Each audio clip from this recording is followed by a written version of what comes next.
The reservation was for 8 o'clock at Meridian, the restaurant that had been Mom's favorite for decades. I'd booked the entire private dining room on the 3rd floor, the one with floor-to-ceiling windows overlooking the city lights. Mom turned 70 today and she deserved something special. I arrived early wearing a simple navy dress and minimal jewelry. Nothing flashy. I'd learned years ago that my family noticed everything I wore, every dollar I spent, every choice I made. They had opinions about all of it. Claire. Mom's face lit up when she saw me in the lobby. Then her smile faltered slightly as she took in my outfit. Oh, I thought you might dress up more. It's a nice restaurant. I am dressed up, Mom. I hugged her carefully, mindful of her new silk blouse. Happy birthday. Thank you, sweetheart. She patted my shoulder then looked past me. Is David coming? David was my ex-husband. We'd been divorced for 3 years. No, Mom. Just family tonight. Oh. Her disappointment was palpable. He always knew how to celebrate properly. My brother Marcus arrived next, stepping out of his leased BMW with his wife Jennifer. Marcus wore a suit that probably cost 3 months of what he thought I made. Jennifer's dress sparkled with what she told everyone were real diamonds. Claire. Marcus nodded at me. Surprised you could make it. Thought you'd be working late at that little office job. I requested the evening off. I kept my voice pleasant. Mom's birthday is important. Well, hopefully you can at least chip in for drinks. Jennifer's laugh was bright and cutting. We know your budget is tight. My sister Amanda arrived with her husband Robert and their 2 teenage children. Amanda took one look at the restaurant's entrance and squealed. Meridian. Oh my God, Marcus, you shouldn't have. Actually, I made the reservation, I said quietly. Everyone turned to stare at me. You. Amanda's perfectly shaped eyebrows rose. Claire, this place is like $300 per person. Minimum. I'm aware. Marcus laughed, not kindly. Claire, be serious. There's no way you can afford this. I made the reservation. I just let you think you did so you'd feel included. I received a confirmation email. From my account, probably. The staff must have mixed something up. He was already walking toward the entrance. Don't worry about it. Jennifer and I will handle the bill. You can Venmo me $50 later or something. The hostess greeted us warmly.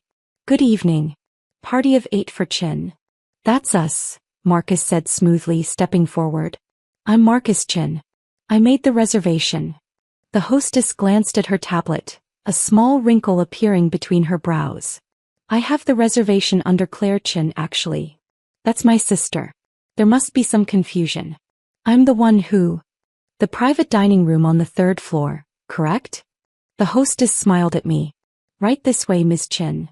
Marcus's jaw tightened, but he followed as we were led to the elevator. In the confined space, I could feel the weight of my family's collective judgment. Private dining room? Jennifer whispered loudly. Claire, seriously, how are you paying for this? I have savings, I said simply. Amanda snorted. From what? You're a secretary. Administrative assistant, I corrected gently. There's a difference. Barely, Robert muttered. The elevator doors opened to reveal the 3rd floor, our floor. The entire space had been transformed with white orchids and candles. Soft piano music played from hidden speakers. The long table was set with crystal and china, each place setting probably worth more than my family assumed I made in a month. Mom gasped. Oh, Claire. This is too much. It's your 70th birthday, Mom. Nothing is too much. But the cost. She was already looking at Marcus, her expression worried. Marcus, honey, are you sure about this? I didn't arrange this, Marcus said flatly, staring at me. Apparently Claire has been hiding some secret sugar daddy or something. Marcus. Mom looked shocked, but I noticed she didn't exactly defend me. What? Come on, Mom. Look at this place. Look at her life. She drives a 10-year-old Honda. She lives in a 1-bedroom apartment in an okay neighborhood. She shops at Target. He counted off each point on his fingers like presenting evidence. Now suddenly she can drop $5,000 on a birthday dinner? Maybe she saved up, Mom offered weakly, but her tone suggested she didn't believe it either. For years. For this. Amanda was walking around the room, touching the silk curtains, examining the floral arrangements. This isn't just expensive. This is obscenely expensive. Claire, if you're in some kind of trouble if you borrowed money from the wrong people. I didn't borrow anything. I took my seat at the table, smoothing my napkin across my lap. Can we just enjoy Mom's birthday? Not until you explain this. Marcus remained standing, arms crossed. Seriously, Claire. What's going on? Did you max out credit cards? Take out a loan. I made a reservation and provided a credit card. That's all. Which will probably bounce, Jennifer Stage whispered to Amanda. A waiter appeared with champagne, Dom Perignon, the 2008 vintage. I'd selected it specifically because Mom had mentioned once years ago that she'd tried it at a wedding and loved it. Oh. Mom's eyes went wide when she saw the label. Claire, no. This bottle alone is probably $400, Marcus finished. Per bottle. How many did you order? Enough for toasts, I said calmly. Please everyone sit. Let's celebrate. They sat, but the atmosphere was tense. As champagne was poured, I could see my family doing mental calculations, their expressions growing more concerned and suspicious with each passing moment. To Mom, I raised my glass. 70 years of strength, grace and love. Happy birthday. To Mom, everyone echoed, but their eyes stayed on me. The first course arrived. Seared scallops with truffle foam and microgreens. Amanda photographed her plate immediately, probably for social media, but I noticed she didn't tag the location. Wouldn't want people asking how her secretary's sister afforded Meridian. So Claire. Robert cut into his scallop with surgical precision. How's work? Still with that small consulting firm? Yes. It's going well. What exactly do you do there again? Jennifer asked. Like file papers? Answer phones. I coordinate projects and manage client communications. So, secretary work. Marcus popped a scallop into his mouth. These are incredible, by the way. Probably $30 per scallop. Can we please stop talking about money? Mom pleaded. It's my birthday. We're just worried about Claire, Amanda said, reaching across to pat my hand. This isn't like you. This kind of spending. We're concerned you're having some kind of episode. You've been so stressed since the divorce. I'm not having an episode. I'm fine. Are you though? Marcus leaned forward. Because healthy people don't blow their entire savings, assuming you even have savings, on a single dinner. This feels manic, Claire. Impulsive. Maybe she finally got her act together, Robert suggested. Maybe she's been promoted or something. To what? Senior secretary. Jennifer giggled. I'm sorry, but that firm has like 12 employees. How much could they possibly pay? The second course arrived. Butter-poached lobster tail with saffron risotto. Mom made a small distressed sound when she saw it. Marcus, she whispered urgently. Maybe we should just order salads for the main course. Keep costs down. Mom, I already ordered the full tasting menu for everyone, I said. It's done. Just enjoy it. The tasting menu? Amanda's voice rose.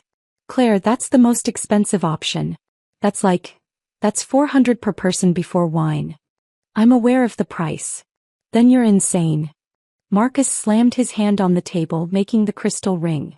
I'm not watching you destroy yourself financially for some misguided attempt to prove something to us. I'm not trying to prove anything. Then what is this? He gestured around the room. What are you doing? I'm celebrating our mother's birthday. By bankrupting yourself? I'm not. You know what? No. Marcus stood abruptly. I'm not participating in this delusion. I'm going to talk to the manager right now and cancel the rest of this ridiculous order. We'll move to the main dining room and order normal meals like normal people. Marcus, please sit down, I said quietly. I will not sit down and watch my sister have a mental breakdown.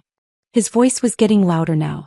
The waiters hovering near the kitchen entrance exchanged glances. You clearly need help, Claire. Professional help. This isn't normal behavior. I agree, Amanda chimed in. This is scary actually. Who spends money like this when they can barely afford rent? I can afford my rent. Can you? Jennifer challenged. Can you really? Because I've seen your apartment, Claire. It's not exactly luxury living. No doorman, no amenities, coin laundry in the basement. Meanwhile, you're spending thousands of dollars on one dinner. It's Mom's 70th birthday. It's financial suicide. Marcus was pacing now. And I'm not going to enable it. I'm going downstairs right now to fix this mess. He stormed toward the elevator.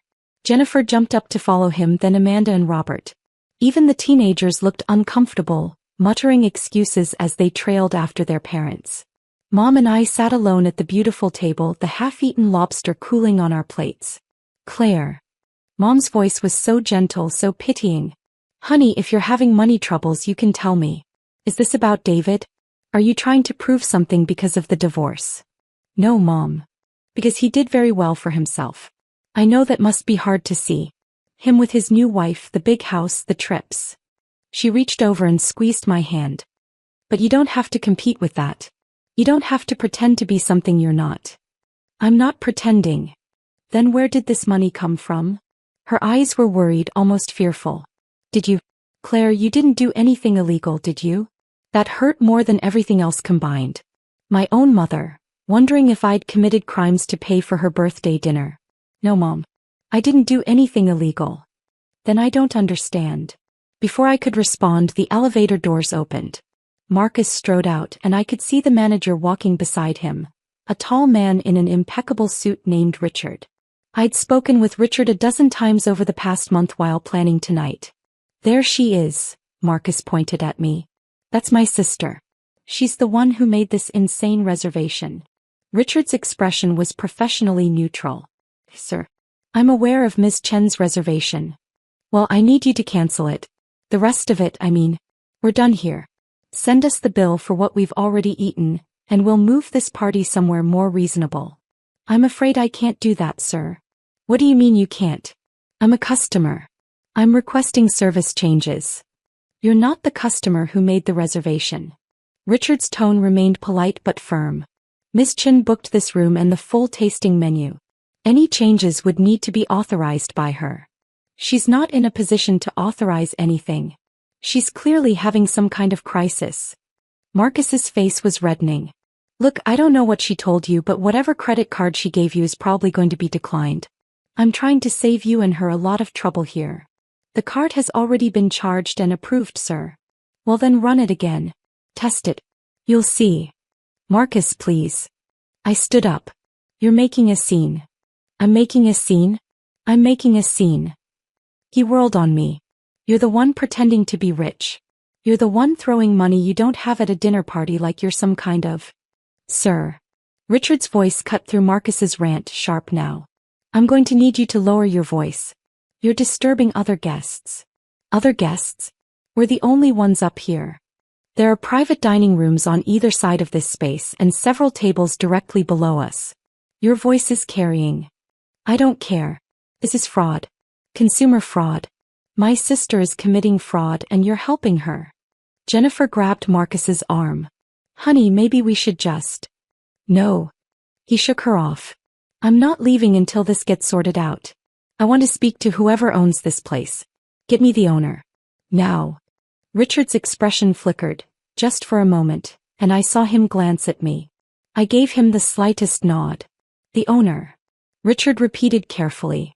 Yes, the owner. Someone with actual authority who can see what's happening here. I see. Richard pulled out his phone. One moment, sir. He stepped away, speaking quietly into the device. Marcus turned to face me, triumph written across his features. This is going to be so embarrassing for you, he said. When the owner gets here and realizes you've been lying. I haven't been lying about anything. You've been lying about everything. Your whole life is a lie. You pretend you're fine with your mediocre job and your sad little apartment, but then you pull something like this. What were you thinking? That we'd be impressed? That we'd suddenly think you were successful? I never said I was successful. No, you just tried to show it. With money you don't have. He laughed harshly. God, this is so pathetic, Claire. Even for you, this is pathetic. Amanda and Robert had returned to the room, drawn by the shouting. They stood near the elevator watching. Is the owner coming? Amanda asked. Apparently, Jennifer said. This should be good. Mom looked like she might cry. Please everyone, can we just go? This was supposed to be a nice evening. It's about to get a lot worse for Claire, Marcus said. Trust me. Richard ended his call and walked back toward us. His expression was completely professional, completely unreadable. "The owner will speak with you now," he said. Finally. Marcus crossed his arms. "Where is he? When is he getting here?" "She's already here, sir." Richard turned slightly. "Miss Chin, would you like to address your brother's concerns?" The room went completely silent. Marcus blinked. "What?" "Miss Claire Chin owns Meridian," Richard said calmly. "She has owned it for 4 years. She's also the principal owner of the Meridian Group, which operates 6 other restaurants in the city.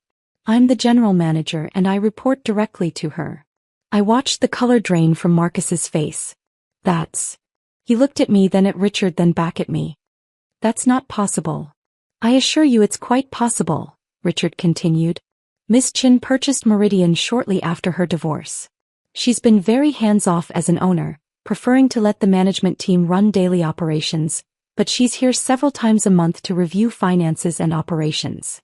"Claire." Mom's voice was barely a whisper. "Is this true?" I took a breath. "Yes." "You own this restaurant?" Amanda looked like someone had slapped her. "This restaurant. And 6 others." I kept my voice steady. "The Meridian Group includes Meridian, Copper and Oak, the Garden Room, Saltwater, Provisions, Blueprint, and as of last month, Henrietta's Table." "That's..." Robert was doing mental math, his lips moving. "That's half the best restaurants in the city." 7 of the best, I corrected gently. "There's competition, obviously." Marcus was shaking his head slowly, like he could physically deny reality. No, this is some kind of joke. Some kind of..." "Richard, is she paying you to say this?" Richard's expression went cold. "Sir, I'm going to pretend you didn't just accuse me of accepting bribes. Miss Chin is absolutely the owner. I can provide documentation if you'd like, though I don't appreciate having my professional integrity questioned. But she's a secretary." Jennifer's voice was shrill. "She drives a Honda." "I'm an investor," I said quietly. "I work as a consultant because I enjoy the work and the flexibility. The restaurants run themselves for the most part. And I drive a Honda because it's reliable and I don't particularly care about cars. Your apartment," Amanda started, "is convenient to my office and has a month-to-month lease. I own 2 other properties, a condo downtown that I rent out and a house in the suburbs that I'm renovating." The silence that followed was deafening. Mom's hands were trembling. "Why didn't you tell us?" "I tried to, Mom. After the divorce, when David's lawyer was claiming I'd contributed nothing to the marriage, remember? I mentioned I'd made some investments. You said I was being defensive and that David was right to keep everything since he was the breadwinner. But you didn't say you owned restaurants. You didn't ask. You assumed I'd failed. I looked around at my family. You all did. And when I tried to explain, you talked over me. You told me to be realistic. You said I needed to accept my limitations." Marcus found his voice. "Claire, if this is true..." "It is true, sir," Richard interjected. "And I have to say, in 4 years of working for Ms. Chin, I've never seen her bring personal matters into this restaurant. The fact that she's allowing this conversation at all is generous." "Generous?" Marcus's laugh was slightly hysterical. "She's been lying to us for 4 years. I haven't lied once. I just stopped trying to convince you of things you'd already decided weren't true." I turned to Richard. "Thank you. I think we're ready for the next course." "Claire, wait." Mom reached for me. "The owner wants to discuss your behavior." Richard's voice was pleasant but firm, his eyes on Marcus. "Sir, you've spent the last 30 minutes in my restaurant insulting Ms. Chen. You've accused her of fraud, implied she's mentally unstable, and suggested she's involved in illegal activities. You've raised your voice repeatedly despite being asked to stop. You've disrupted what was meant to be a milestone celebration." Marcus's face went from white to red. "I didn't know. You didn't ask." Richard pulled out a tablet. "You assumed. And based on those assumptions, you felt entitled to berate her publicly, to question her choices, and to attempt to override her decisions in her own establishment. Her own right. God." Marcus sank into a chair. "This is insane." "What's insane," I said quietly, "is that even now you're not apologizing. You're not asking questions. You're just reacting. What do you want me to say, Claire? Congratulations on secretly being rich." I want you to think about why it had to be secret. Why I couldn't tell you. Why I stopped trying. Jennifer was scrolling frantically on her phone. Oh my God. Oh my God, Marcus, she's listed on the business registrations. Claire Chin, principal owner, Meridian Group Holdings LLC. Estimated value. She looked up, her face pale. Marcus, the estimated value is $40 million. 40. Amanda sat down hard. Million. The restaurants are worth that, yes. Plus the properties they're on. I own the buildings for Meridian, Saltwater, and Blueprint outright. I kept my voice even, factual. My net worth is higher when you factor in other investments. Robert let out a low whistle. How much higher? That's private. You're a multimillionaire, Mom said faintly. My daughter is a multimillionaire and I didn't know. I tried to tell you, Mom. Multiple times. When did you try? Last Christmas, when you asked why I wasn't dating anyone successful. I said I was doing fine on my own and you laughed and said fine wasn't the same as successful. At Easter, when Marcus was bragging about his promotion, I mentioned I'd had a good quarter with my investments. You said that was nice and changed the subject to Amanda's new car. At your birthday last year, when you said you wished I'd make something of myself like my siblings, I started to explain about the restaurants. You interrupted to ask if I'd remembered to bring the potato salad. Each example landed like a stone in still water. I could see the ripples of memory crossing their faces. I thought. Mom's eyes were filling with tears. I thought you were just trying to make yourself feel better. I thought you were being defensive about the divorce. I was being honest. You weren't listening. Richard cleared his throat gently. Miss Chin, the kitchen would like to know if we should proceed with the main course. Yes, please. I looked at my family. Does anyone want to leave? I won't stop you. But if you stay, we're going to finish Mom's birthday dinner. No more discussions about money. No more insults. We're going to celebrate her turning 70, which was the entire point of tonight. Nobody moved. I'll stay, Mom said finally, her voice small. If you still want me to. Of course I do. It's your birthday, Mom. Marcus stood up slowly. Claire, I don't even know what to say. Then don't say anything. Just sit down and eat your dinner. But we need to talk about this. About everything. About why you didn't. Not tonight, Marcus. Tonight is about Mom. He looked like he wanted to argue, but Jennifer grabbed his arm and pulled him back to his seat. Amanda and Robert followed suit, moving like sleepwalkers. The teenagers looked completely bewildered but sat down when their parents did. Richard nodded at me, a gesture of understanding, and disappeared toward the kitchen. The main course arrived 10 minutes later. Perfectly cooked filet mignon with roasted vegetables and potato gratin. A server I recognized, Thomas, who'd been with Meridian since before I bought it, poured wine with steady hands, his expression carefully neutral. We ate in near silence. Amanda picked at her food. Jennifer kept staring at me like I'd grown a second head. Marcus looked like he was performing complex calculations in his head, probably trying to figure out exactly how much money I had and what it meant for his position as the successful sibling. Only Mom actually ate, taking small, deliberate bites, tears running quietly down her face. The food is wonderful, she said finally. Really wonderful, Claire. I'm glad you like it, Mom. I always have.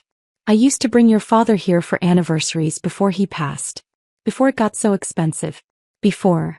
She trailed off. Before I thought I couldn't afford it anymore. You mentioned that once. That's why I bought it. She looked up sharply. What? When you told me about Dad bringing you here, about how special it was. You said you hadn't been back in years because it wasn't for people like us anymore. I decided that wasn't true. So I bought it. I wanted you to be able to come here whenever you wanted and feel like you belonged. Fresh tears spilled over. You bought a restaurant for me? I bought it for a lot of reasons. But that was one of them. I reached over and squeezed her hand. You do belong here, Mom. You always have. I didn't know, she whispered. Claire, I didn't know any of this. About the restaurants, about the money, about any of it. You should have told me. I tried. You should have tried harder. Maybe. I withdrew my hand gently. Or maybe you should have listened better. The rest of dinner passed in a blur. Dessert arrived. A custom birthday cake I'd ordered from Meridian's pastry chef, decorated with sugar flowers that matched the fresh orchids around the room. We sang Happy Birthday. Mom blew out the candles. Everyone pretended things were normal. But nothing was normal. Nothing would be normal again. As we prepared to leave, Richard approached with a leather folder containing the bill. Out of habit or maybe spite, Marcus reached for it. "Don't worry about it, sir," Richard said smoothly. "Miss Chin has already settled the account." "Of course she has," Marcus muttered. "It's her restaurant." "Several times over at this point," Richard agreed.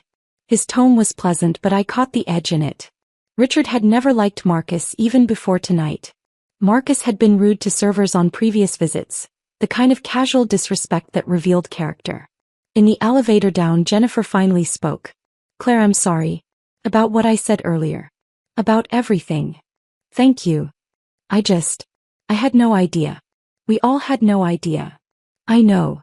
But why?" Amanda burst out. "Why keep it secret? Why let us think you were struggling?" "I wasn't keeping it secret. I was living my life. You all just made assumptions and never checked if they were true." The elevator doors opened to the ground floor. Outside, the city sparkled. Marcus's BMW was parked at the curb, and I could see the valet hovering nearby. "So what now?" Robert asked. "Do we just pretend tonight didn't happen?" "We acknowledge it happened," I said. "We acknowledge that for 4 years, you all assumed I was failing at life. You made jokes. You offered pity. You never once considered that I might actually be doing well because I didn't perform success the way you expected."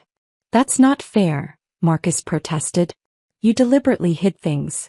"I lived quietly. There's a difference." "Is there?" he challenged. "Because from where I'm standing, this feels like some kind of sick test. Like you were waiting to see how badly we'd treat you before revealing the truth. Like you wanted to humiliate us. If you feel humiliated, that's on you. I just wanted to have a nice dinner for Mom's birthday. In a restaurant you secretly own. That's calculated, Claire. It's her favorite restaurant. Of course I chose it." I looked at him steadily. "Would you prefer I took her to Applebee's to match your expectations of what I could afford?" He opened his mouth, then closed it. No response. Mom hugged me carefully like I might break. "Thank you for tonight, sweetheart. It was beautiful. Really beautiful. Happy birthday, Mom. We'll talk soon? About everything?" "Sure, Mom." But I could hear the doubt in my own voice, and I knew she heard it too. I watched them drive away.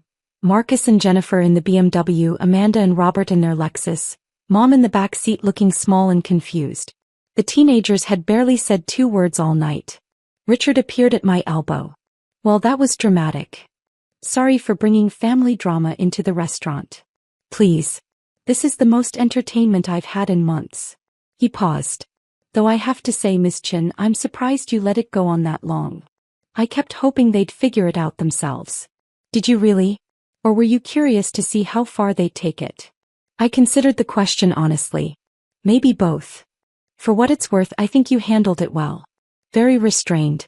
I'd have had them thrown out after the first 5 minutes. They're family. Family who spent 4 years assuming you were a failure." "Yeah." I looked up at Meridian's facade, at the warm light spilling from the windows, at the name I'd chosen when I bought it. They did. My phone buzzed. A text from Marcus. "We need to talk. This changes everything." But it didn't change everything. Changed nothing really. I was the same person I'd been this morning, this afternoon, this evening when they were calling me pathetic.